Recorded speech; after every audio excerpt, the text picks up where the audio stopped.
Hello दोस्तों, मैं सुनाने जा रही हूँ आपको एक नई कहानी, एक चाय और तुम। बारिश की हल्की हल्की फुहारें पड़ रही थी। सड़क किनारे एक छोटी सी चाय की दुकान थी, जहाँ रोज की तरह आरव अपनी पसंदीदा अदरक वाली चाय पीने आया था। वहीं पहली बार उसकी नज़र मीरा पर पड़ी। भीगी जुल्फे, आंखों में कुछ कहने की चाह और हाथों में एक पुरानी डायरी। आरव ने मुस्कुराते हुए कहा, क्या आप भी बारिश में चाय पीना पसंद करती हैं? मीरा हल्के से मुस्कुराई। चाय से ज़्यादा मुझे बारिश में किसी अपने का साथ पसंद है। उस दिन के बाद हर बारिश उनकी मुलाकात की गवाह बनने लगी। चाय, किताबें, बातें और एक दूसरे की खामोशी को समझना, यही उनकी दुनिया बन गई थी। एक दिन मीरा ने आरव से पूछा, अगर मैं एक दिन कहीं दूर चली जाऊं तो तुम क्या करोगे? आरव ने उसकी आंखों में देखते हुए जवाब दिया, मैं उस बारिश का इंतजार करूंगा जिसमें तुम वापस आओगी। वक्त बीतता गया। मीरा सच में कहीं दूर चली गई, अपने सपनों को पूरा करने। लेकिन आरव ने उसका इंतजार नहीं छोड़ा। हर बारिश में वहीं उसी दुकान पर एक कप चाय के साथ बैठा रहता। कई सालों बाद एक दिन बारिश फिर से आई और उसी दुकान पर आरव की मेज के सामने एक लड़की बैठ गई। मीरा। माफ करना, मीरा बोली, क्या ये जगह खाली है? आरव मुस्कुराए, नहीं, ये जगह हमेशा से तुम्हारे लिए ही थी। मीरा के बैठते ही कुछ पल चुप रहे, जैसे वक्त रुक गया हो। बाहर बारिश तेज हो चली थी और भीतर दिल की धड़कनों ने रफ्तार पकड़ ली थी। आरव ने देखा, मीरा वैसी ही थी, बस थोड़ी सी समझदार लग रही थी। आंखों में अब भी वो पुरानी चमक थी, पर कहीं एक अधूरी सी कहानी भी छुपी थी। काफी देर हो गई आने में, आरव ने मुस्कुराते हुए कहा। मीरा ने धीरे से कहा, कभी कभी सपनों को पूरा करने में अपने पीछे छूट जाते हैं और फिर वहीं हमें वापस बुला लेते हैं। और क्या वो सपने पूरे हुए? आरव ने पूछा। मीरा बोली, पर अधूरे से लगे क्योंकि तुम वहां नहीं थे। आरव चुप रहा। फिर उसने चाय वाले से कहा, 2 अदरक वाली चाय देना अंकल, जैसे पहले मिलती थी। चाय आई और साथ ही आई वो पुरानी गर्माहट, यादों की भाप में लिपटी हुई। क्या हम फिर से शुरुआत कर सकते हैं? मीरा की आवाज़ में हौले से डर और ढेर सारी उम्मीद थी। आरव ने चाय का घूंट लिया और कहा, हमारी कहानी कभी खत्म ही नहीं हुई थी मीरा, बस अगला पन्ना पलटने में थोड़ा वक्त लग गया। और उस दिन बारिश की वो शाम फिर से 2 दिलों को एक कर गई। मीरा और आरव फिर से साथ थे। हर शाम वही पुरानी चाय की दुकान, वही हंसी, वही किताबें। पर इस बार कुछ बदला हुआ था। अब दोनों में एक नज़दीकी थी, मगर साथ ही एक डर भी कि कहीं किस्मत फिर कोई खेल न खेल जाए। एक दिन मीरा को एक ऑफर मिला, विदेश में एक बड़ा प्रोजेक्ट का। उसके करियर का सपना जो सालों पहले अधूरा रह गया था। आरव चुप हो गया। वो खुश था, पर कहीं अंदर कुछ चुप सा गया। तुम चाहो तो मना कर सकती हो, आरव बोला। मीरा ने उसका हाथ थामते हुए कहा, मैं तुमसे दूर जा सकती हूँ, लेकिन तुम्हारे बिना नहीं। मैं तुमसे दूर जा सकती हूँ, लेकिन तुम्हारे बिना नहीं रह सकती, पर ये सपना भी अधूरा न रह जाए। आरव ने गहरी सांस ली और कहा, जाओ मीरा, मैं फिर से तुम्हारा इंतजार कर लूँगा, इस बार बिना शिकायत के। मीरा चली गई। रोज आरव उसी चाय की दुकान आता और उसकी पसंद की दूसरी चाय मग में भरवा कर रखता, जैसे वो कभी भी लौट आए। 6 महीने बाद फिर एक दिन बारिश की पहली फुहार में एक चिट्ठी आई, तुम्हारी चाय अब ठंडी नहीं होगी आरव, लौट रही हूँ हमेशा के लिए, और हाँ, इस बार अपना सपना भी साथ लाई हूँ, तुम्हारी मीरा। उसी शाम मीरा लौट आई। इस बार कोई फासला नहीं था, कोई अधूरापन नहीं था। चाय की दुकान पर पहली बार मीरा और आरव ने मिलकर एक तख्ती टांगी, एक कप चाय और तुम, जहाँ हर प्यार को पनाह मिलती है। बारिश की वो दुकान अब बस एक ठिकाना नहीं, कहानी बन चुकी थी। मीरा और आरव ने वहीं अपनी सगाई की। फूलों से सजी दुकान, दोस्तों की मुस्कानें और चाय की खुशबू के बीच उन्होंने एक दूसरे को अंगूठी पहनाई। शादी सादगी से हुई, पर एहसासों से भरपूर। मीरा ने गुलाबी साड़ी पहनी थी, आरव ने हल्के क्रीम रंग की शेरवानी। बारिश फिर आई, जैसे आसमान भी इस मिलन को आशीर्वाद दे रहा हो। फेरे लेते हुए आरव ने कहा, हर मौसम में, हर चाय के घूंट में मैं तेरा साथ दूंगा। मीरा मुस्कुराई और बोली, और मैं हर बात में मिठास घोल दूंगी, जैसे तुम्हारी अदरक वाली चाय। शादी के बाद उन्होंने उस दुकान को एक नया नाम दिया, मिलन चाय घर। अब वो सिर्फ चाय नहीं बेचते थे, वहाँ हर कप में एक कहानी परोसी जाती थी। जो भी जोड़ा वहाँ आता उसे एक कागज मिलता, अपनी कहानी लिखो और एक कप प्यार के साथ बांट दो दुनिया से।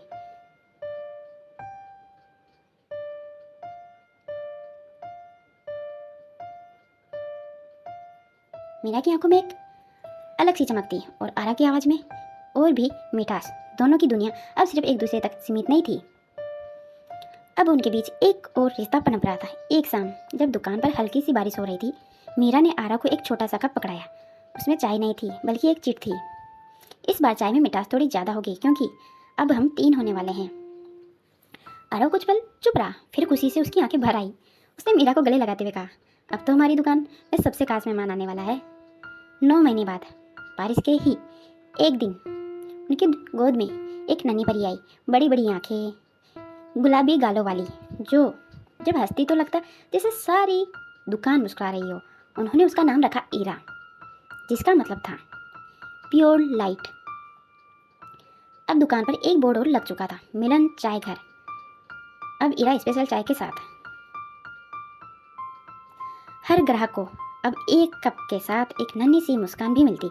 ईरा की खिलखिलाहट में घुली चाय। रातों को जब ईरा रोती, आरव उसे गोद में लेकर दुकान के उसी कोने में ले जाता जहाँ पहली बार मीरा बैठी थी। वहीं बैठकर वो उसे कहानियाँ सुनाता। वक्त जैसे पंख लगाकर उड़ गया। ईरा अब बड़ी हो चुकी थी, लंबी, आत्मविश्वासी और एक छक सफ़ेद चाय के मग में अक्सर कहानियाँ डालने वाली लड़की। उसकी परवरिश चाय की दुकान में ही हुई थी, जहाँ हर कप में एक कहानी होती, हर ग्राहक एक किरदार। वो किताबों से ज़्यादा लोगों की आंखों में पड़ती थी। मीरा भी काउंटर संभालती और आरव अब ईरा को देखकर मुस्कुराता। जिस दुकान को हमने प्यार से चीरता था, अब वो ईरा के ख्वाबों में से महक रही थी। ईरा ने दुकान को एक नया स्पर्श दिया। उसने वहाँ स्टोरी कॉर्नर बनाया, जहाँ लोग आकर अपनी कहानियाँ बोलते और ईरा उन्हें चाय के साथ, स्वाद के साथ जोड़ती। किसी का दिल टूटा धीमी लो वाली इलायची चाय, किसी की नई शुरुआत तुलसी अदरक वाली चाय। एक दिन एक नया लड़का आया, यस, शांत, किताबों में खोया हुआ। उसने पूछा, यहाँ की सबसे सच्ची चाय कौन सी है?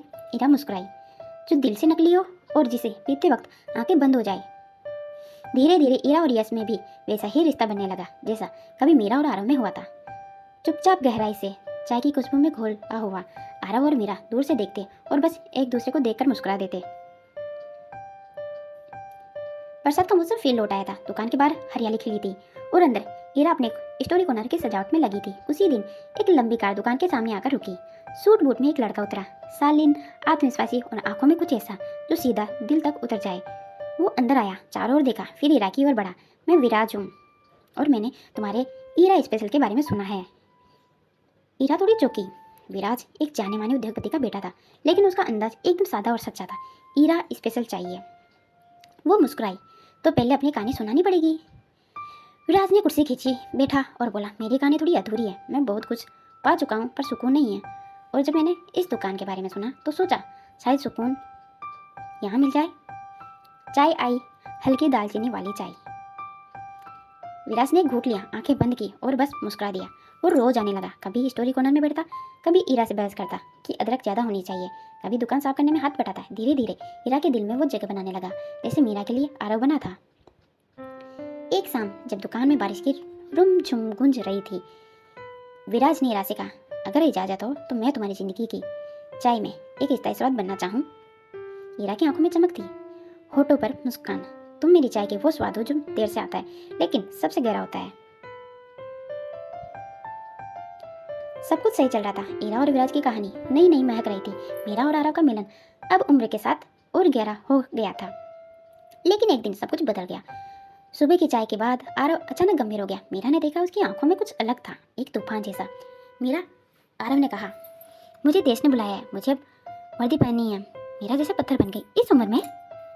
हाँ, आरव ने मुस्कुरा कर कहा, मैं फौज में था, मैंने तुम्हें बताया नहीं, या फिर मैंने ज़रूरी नहीं समझा। मेरे को लगा अगर मैं तुम्हें बताऊंगा तो तुम हर्ट होगी, लेकिन अब बुलावा आया है, जाना पड़ेगा। और हाँ, देशभक्ति की कोई उम्र नहीं होती मीरा, जब ज़रूरत हो तब जाना ही पड़ता है। आरव चला गया। वो एक फौजी था, सरहद पर ड्यूटी निभाता और मीरा के लिए हर हफ्ते एक चिट्ठी भेजता। मीरा ने खुद को उस चाय की दुकान में और ईरा की ज़िंदगी में समर्पित कर दिया, लेकिन उसकी आंखें रोज उसी कोने को देखती जहाँ कभी आरव बैठा करता था। महीनों गुजर गए। फिर एक दिन खबर आई, सरहद पर हुए हमले में कुछ सैनिक लापता है। ईरा की दुनिया जैसे थम गई। ईरा ने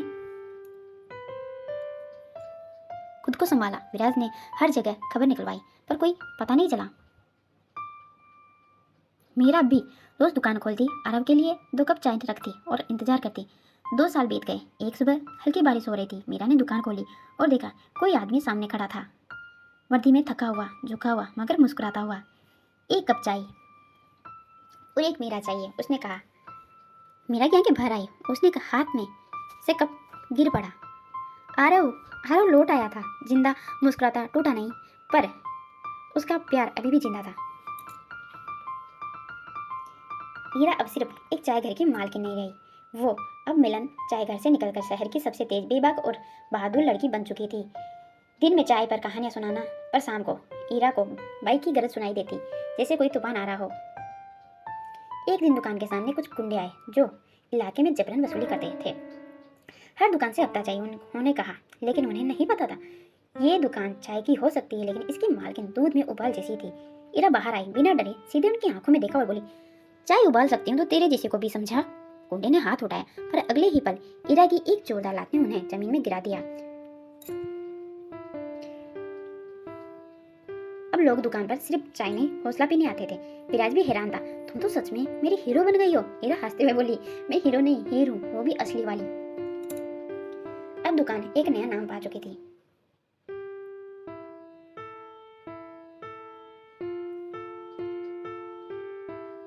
वो वही दुकान थी, वही कोना था जहाँ मीरा रोज बैठती थी और आरव उसके लिए 2 कप चाय रखता था।